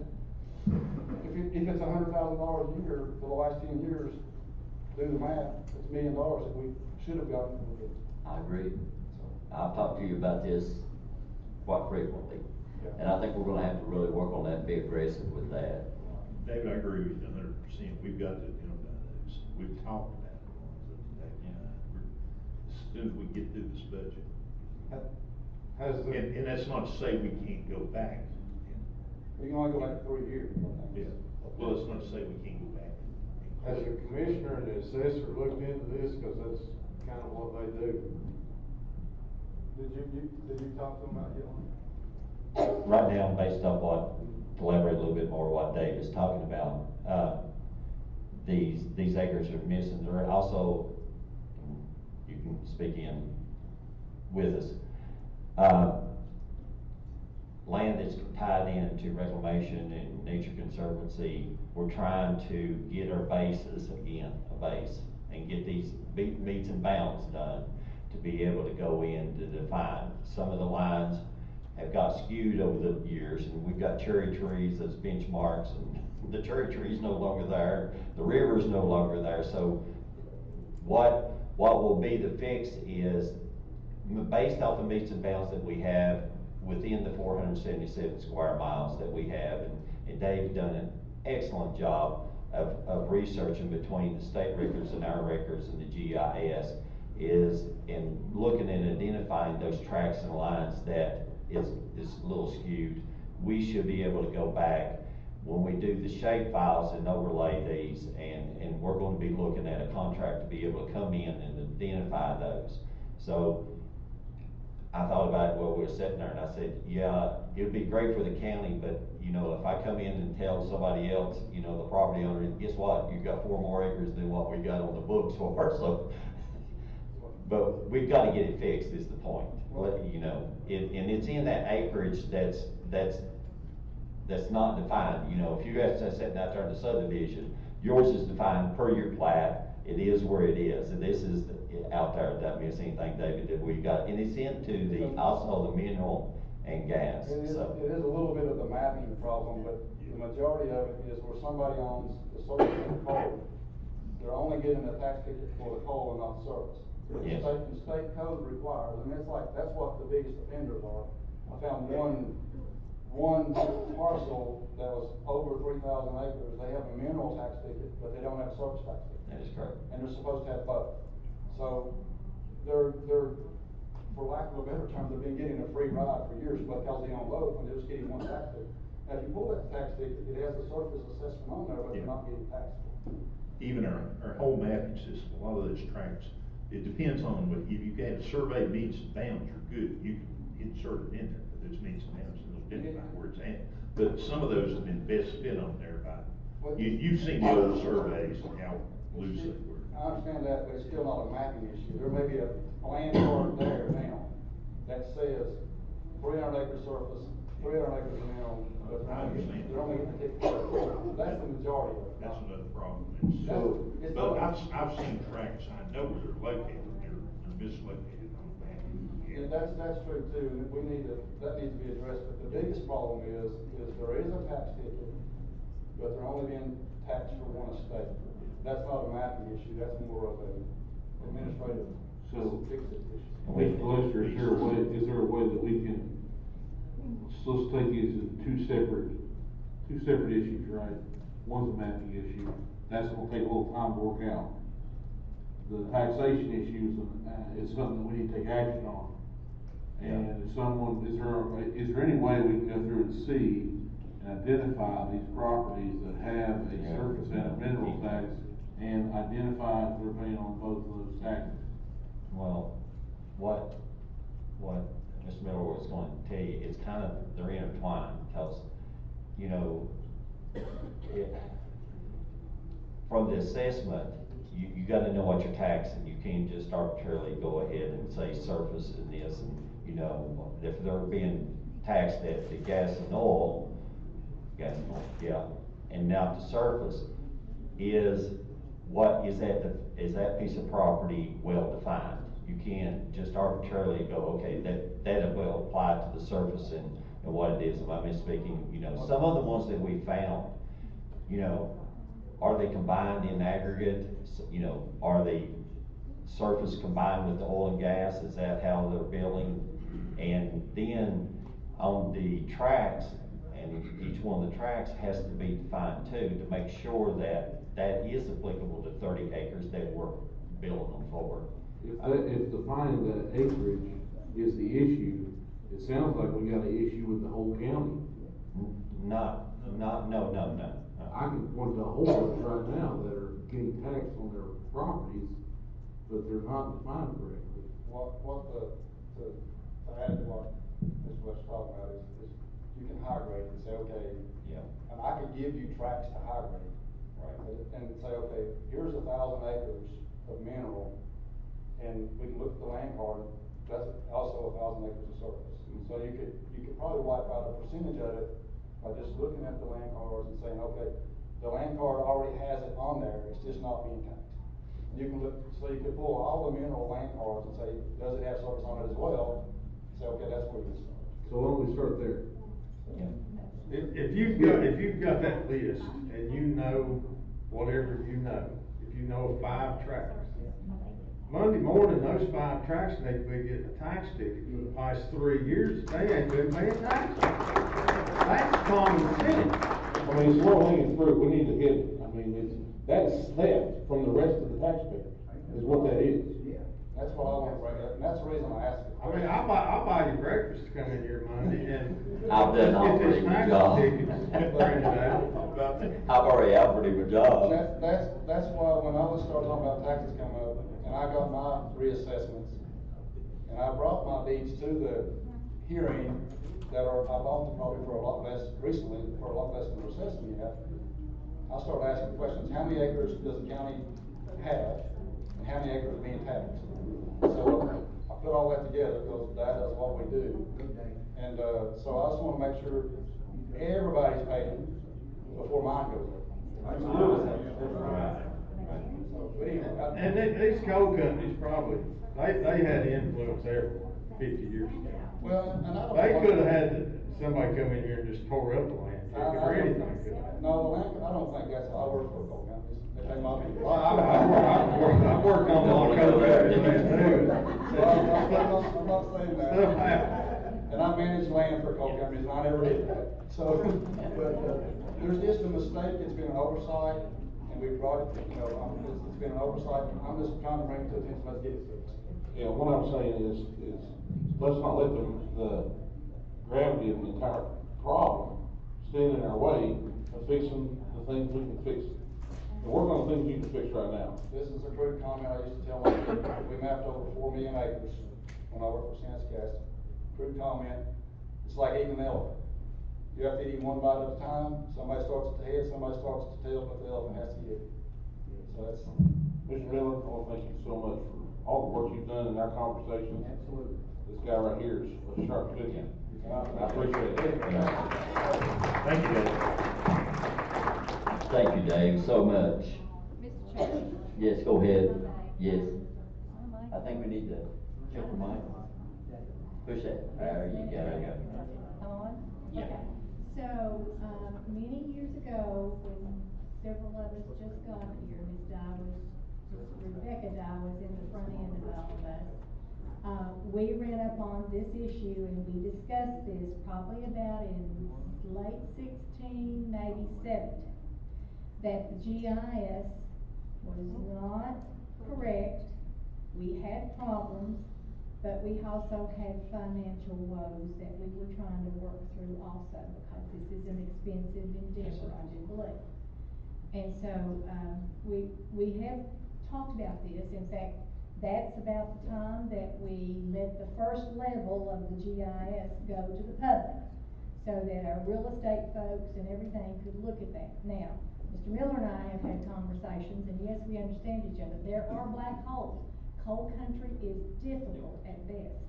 And these are just the issues that we need to work through, because normally when they're running good and running right, as we say, money was good, and it didn't matter if they were paying the surface or the underground or whatever. But we're in a position today where we need to reassess everything, and I thank you, Mr. Miller.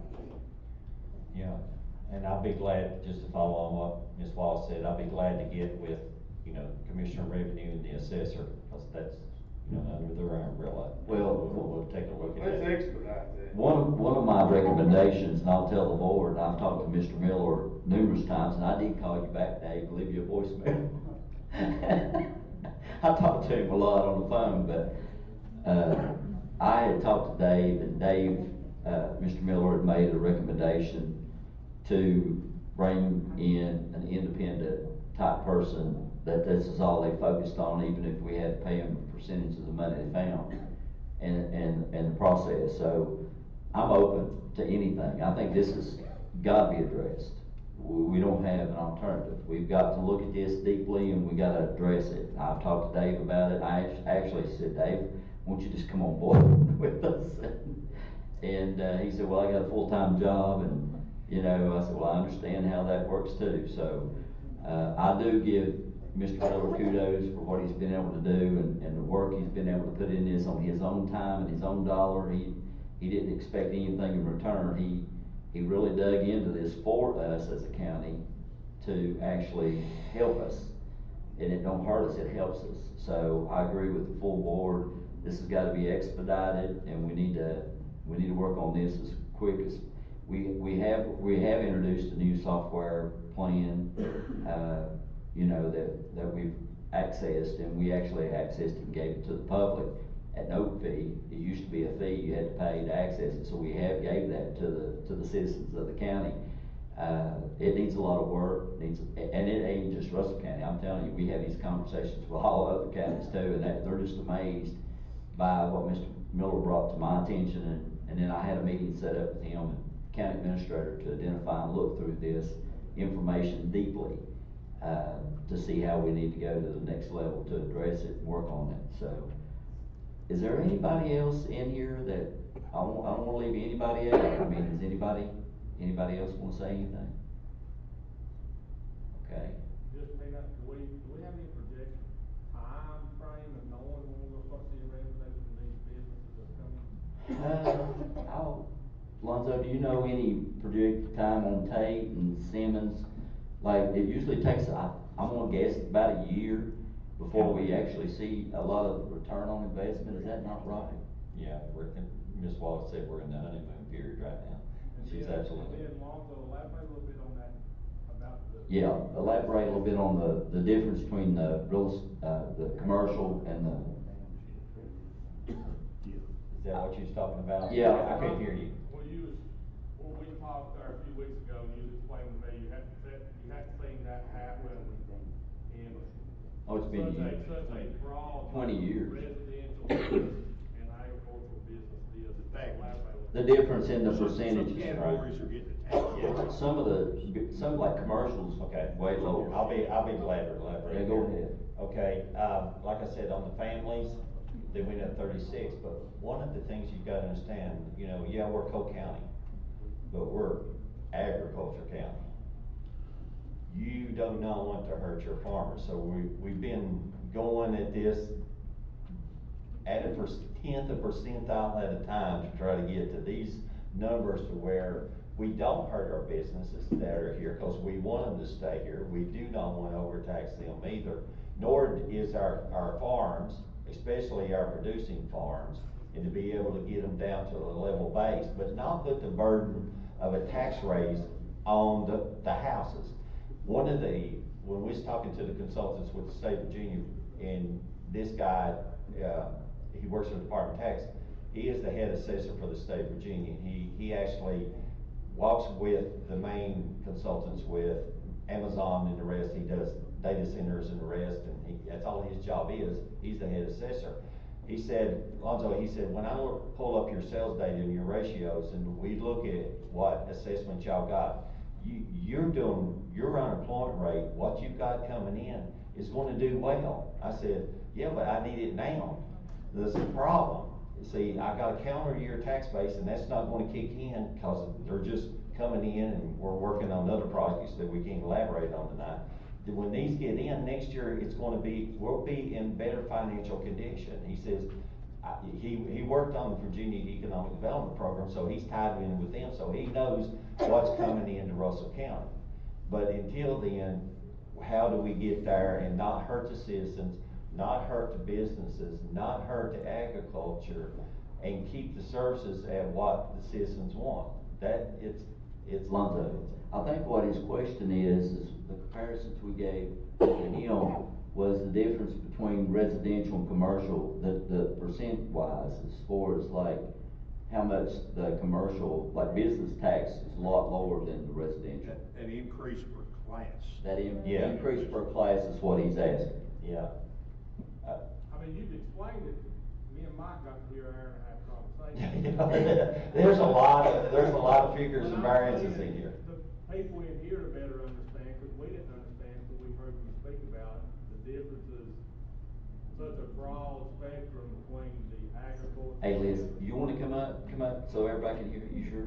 Well, I said it a minute. Yeah, he said, What I'm saying is the assessment value for commercial went down, assessment value for agriculture went down, but the assessment for residential homes went up. that is correct. And you just say that you hadn't seen that. I've never seen it either. Now, when you look at the agriculture, we went through all 2004, and now I apologize, because we're hearing humming up here and everything going on. When you look at the agriculture, and you can pull the tickets out, like I said, the 22,000. What it is, the people online can't hear, you know, we want everybody in the county to understand. Yeah, these and things know are what your all's questions are and stuff. That's the reason I was just trying to be polite and get you to No, come. you're fine. Yeah. So, when we looked at the agriculture, and the majority of the ones that we pulled out between the 50 and 60 classes, there's no shortage of agricultural land or farmland. Again, there's a shortage of housing. There's not a shortage of business. So when we pulled the tax tickets, the increase overall, and it came in at the big farms, this 23% is coming in, as you look at the numbers, is normally around the 20 to 100 acres. That's where you see it, but that's at 15%. Over 100 acres is where the thunder's coming in. You see it as you're looking here. But a lot of the mom and pops farms, they stayed within 5 to 6%, 3% of an increase. They barely did move. And we're going, okay, that's land. It's not a structure. You don't have a structure on it. It is land, but it's not producing like these big acreage farms in store land and cattle. And I'll use it as an example. You know, as same way with commercial. The mom and pops that were in Honaker and the ones that were in Cleveland or St. Paul wasn't coming in as hot as the ones, and what I mean by hot, as increases like the town of Lebanon. You know, the businesses were concentrated. So when we looked at these tickets with a 20% increase in businesses, it wasn't equally dispersed between the businesses and equally dispersed between the farms. It was picking up the big farms, it was picking up the big businesses. So when you take that rate and you push it in, same way with the houses. I got subdivisions, some of them went up 50 to 60% in the subdivision, because they can sell fast. I mean, they are selling within 3 to 5 to 7 days. They're one just behind the house. We're selling houses in this county at $700,000, and that's in subdivision. We just had one just sold, and they're selling. So when we try to take that rate and come to a fair rate based off of this housing increase, certain pockets of what we call clusters, they're called clusters, we can't, when we apply that rate to them, they're getting a tax break. It depends on location. You've heard real estate, location, location, location. Well, that's the way it's came out to be. And I apologize, I'm not being able to summarize, an hour and a half into a quick conversation. But the point is this, like the taxes, the head assessor for the state of Virginia said, there's a housing shortage. There's not a business shortage. There is not an agriculture shortage of land. It's a housing shortage. And I know y'all have probably seen on Facebook or on TV, in 75 years at last accurate, real estate has only went down 7 years of 75. So you don't want your house to go down. What you want us to do, and the Board of Supervisors to do, is get that rate down. That's where the key is. Get the rate down to where we can live with it. It's not a burden, but you want to keep your assessment. Did it help answer? And if anybody wants to have that hour-long conversation, come to my office and we'll go through all of these numbers. We'll open up the big books. No, I mean, seriously, guys, if you do have any questions or anything like that, you need to, I appreciate anybody that calls, and it don't matter what time or how long we're on the phone with you to kind of give you an explanation of this, that's why we're here. I mean, I'm just telling you, I would encourage everybody to get an appointment with the Equalization Board. If you have a problem with what you've already got when you went to the assessor's office, get a hold of the Equalization Board and sit down and have another meeting with them. I mean, I couldn't tell you the number of people that's called me, and I said, did you go get an appointment to the meeting? I've had a couple say, well, I couldn't get in, or I couldn't get a hold of them. Listen, if it depends on saving money, I would make whatever I could to get to a meeting, to be able to get an appointment with them, to get, these adjusted, so we could have, those numbers available. But I would encourage everybody to get an appointment with the Equalization Board. If you haven't already got an appointment, you didn't get satisfied with the first run, go to them and see how they can assist and help you. I would encourage that. Is anybody else? Nate? Anybody on the board? Yeah, Mr. Lester, Yes, sir. and David may be able to answer this as well.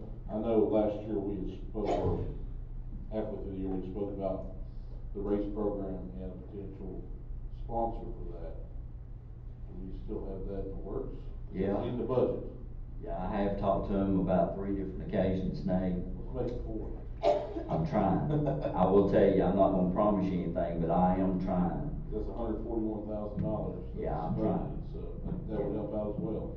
Actually, we're sending out letters, I'm sending out letters to different people with concerns, to let them know that, I'm willing, and I'm willing to take another board member with me. Not only just me and the vice chairman, any board member, to address any of these issues. I wanna be open. I wanna be, everybody says, well, transparent or open. I mean, this is a critical time we're in. I think we're gonna get over this and get through it. I think God's gonna bless us. I think we're gonna get some pretty big businesses that's gonna locate here within the county, and it could be a game changer for all of us if these things happen that we're working on. I mean, I'm just telling you, I don't wanna promise anybody anything, but it ain't for the lack of all of us working together to try to make a difference in our county, so our people can have more, and our teachers can have more. We all wanna be competitive. We don't wanna see these other counties outrun us to where we lose, and we're losing, and everybody's driving 30 minutes to 40 minutes to make more money. We want everybody to come to Russell County to make their money, and live here, work here, and raise their children here, and that's our goal. I will tell you that. Any board members, I'll start with Luke. Yes, I do. I just, may I address Mr. Lester? Yes, you can. I just have a question. It's just curiosity. In the packet, we have, SROs that we're paying, and we're fully funding. Are we fully funding this at $400 and some thousand, or is this a grant that's coming from the state? Where's that coming from? Yeah, that was a conversation me and JJ went through aggressively. The SROs are funded by a grant. And the rest of the RSOs that are not funded by a grant are paid by the school. The agreement was between the school board, and that was when Dr. Brown was in place. If they wanted the additional services, they paid for the additional ones, especially at the high school where they went from 1 to 2. So, and they had the funding in there, and it was during the COVID and the rest, and they agreed to pay for the SROs. So they're still paying for the SROs. The county funded ones, they are paying. They also are paying for the ones that come through the grant. They actually also pay for the cars and the gas. Yeah. Cars and the gas. And whatever else they need, the fringes that they need. Yes, to work with. all the benefits, 100%. Only thing that we had to cover on it, and the sheriff's office would cover this, we had to put the radios in the car and equip them with their guns and vests and they're closed. So, but the rest, they take care of it, right, JJ? So how long does that grant last? Those grants, as JJ would tell you, as you get a set amount of time on the grants, usually it's, especially very lenient right now, when one comes off, if we got 5 that's under grant and it's for a 3-year period, when the one drops off, we'll go back after the schools that did not have it under a grant and ask for eligibility on it. It's a rolling thing that we do. So we continuously work this, don't we, JJ? Thank you, Mr. Chair. Yeah, you're welcome, ma'am. Ms. Dye? No. Okay, thank you. Mr. Brady? Well, I'll just say that we are, it's a constant effort here for the last week, probably the next week or so, to try to get to the point that, you know, we're looking everywhere trying to reduce these things. All of these, I see one category in this land use, and it's under, local non-taxable. That's the only category that actually dropped a little bit, and it's non-taxable, so it really doesn't impact us. Everything else went up. It's just to the degree to which it went up. And as you can see, when you look at that chart, the burden is on, you know, residential families, and that's because, basically, I guess, because, a lot of their evaluations are done on comparable sales, right? That is correct. And, There's a housing you know, shortage. you've heard about some of the sales prices, people coming in one time property here, offering $30,000 more than what the asking price is. That hurts, and that's the reason some of these are up like that. But, you know, it's a good thing that our property's worth more. It's a bad thing that we're gonna have to pay more the tax isn't really going up, it's the tax rate is gonna come down, but the net effect is that you're gonna pay more on your property. You know, we're trying to get that down as low as we can. I'm in that 49% category. Mine went up 49%, but I can't complain because my insurance company tells us it's gonna take more than what it's appraised at to rebuild it if something happens. So, but we are working on it. We'll continue to work on it and try to do the best we can. Ms. Dye? Yeah, I had a few questions.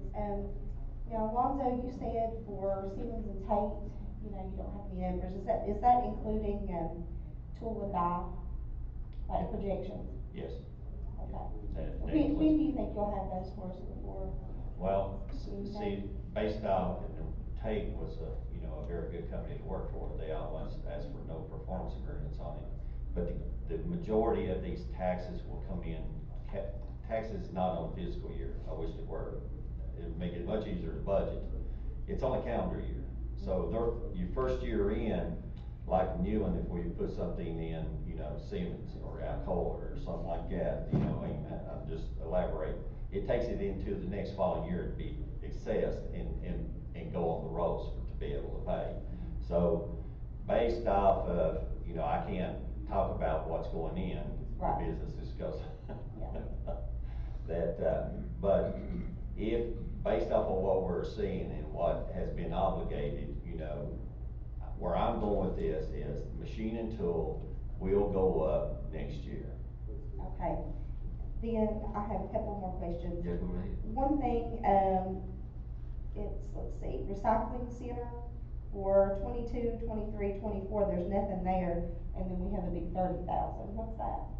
The recycling center is we're required by DEQ, State of Virginia, to do recycling. We're trying to get at 30,000 in there, that's, that is for, we're trying to get a bailer to do plastic and paper. You know, by the Code of Virginia, each locality should be 25% recycling. Jennifer's chicken, if you know that, I've got to meet that, or we get a slapped on the hand by DEQ. So that's what we're looking at now. So okay. That's the maximum amount. Now, if I can get one off Gov Deals, which we do, we do. I'm just looking at the maximum impact. So yes. Okay. And I had one more question.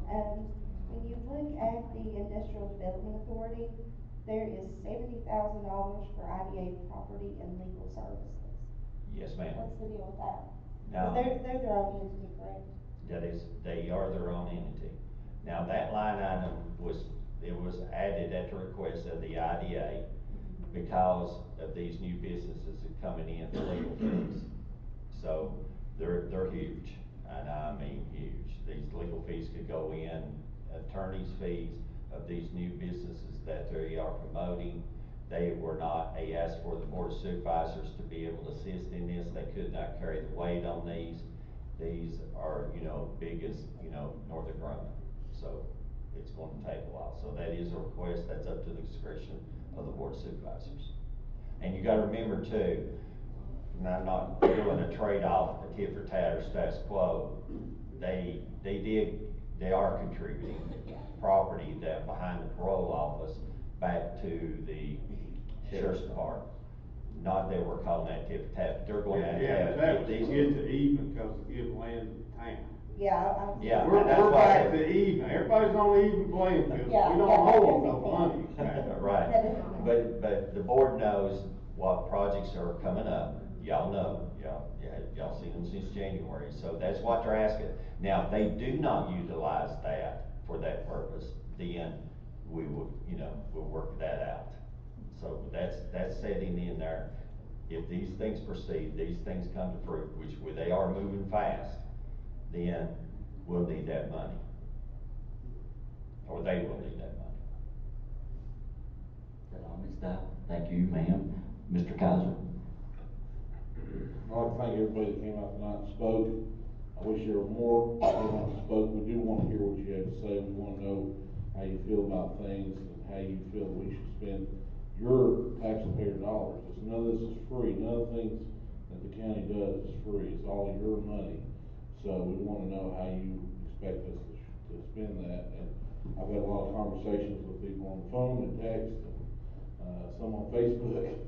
And I do appreciate everyone's input because it does help us get an idea of what you expect and what you want to see us do. I do think there's some areas that we've already made some progress on tonight, sounds like, and there's potentially some more progress we can make. Every, what is it, 140,000 we could shave off as a penny. With the new assessment at gross, you're looking around the 170 range. 170. So for every 170 is a penny off of your tax rate. So sounds like we've already shaved a few pennies tonight. Maybe we can shave a few more pennies. I ran on low taxes. Personally, I like no tax increase for anyone, but we do have to meet our obligations, so we're going to do everything we can to get there. Thank you all. Thank you, Mr. Kaiser. Mr. Hensley? I appreciate everybody coming out, and we've talked a lot of stuff here tonight, and Lonzo's probably got tired of dealing with me the last couple of weeks, but he's gonna deal with me through the rest of it, as long as he plans on staying around. But we're gonna get your taxes low. I ain't gonna vote to raise your taxes.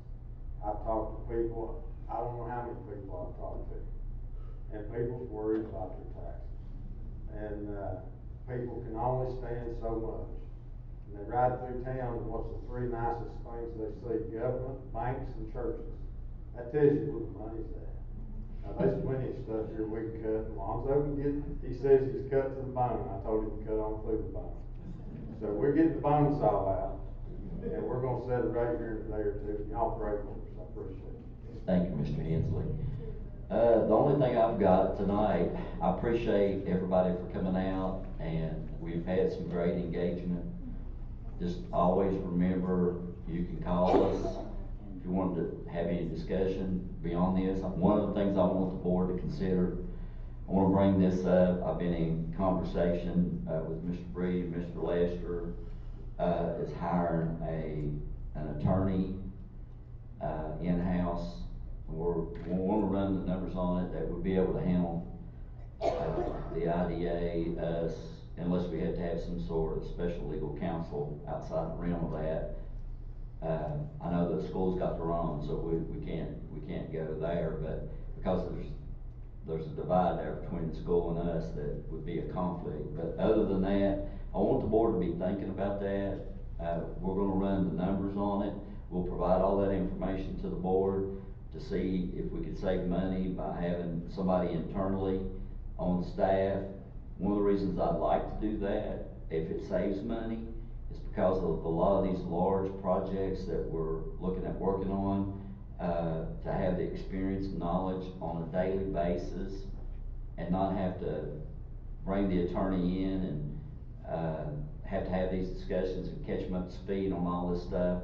If you had somebody there on a consistent basis to handle, some of these big ticket items that would not only have the information that's required, and we still might have to hire outside legal counsel on a couple of them, that are knowledgeable in regards to some of these things, but I'm just wanting to bring it to the full board's attention. We will run the numbers on it to see what all these different departments pay.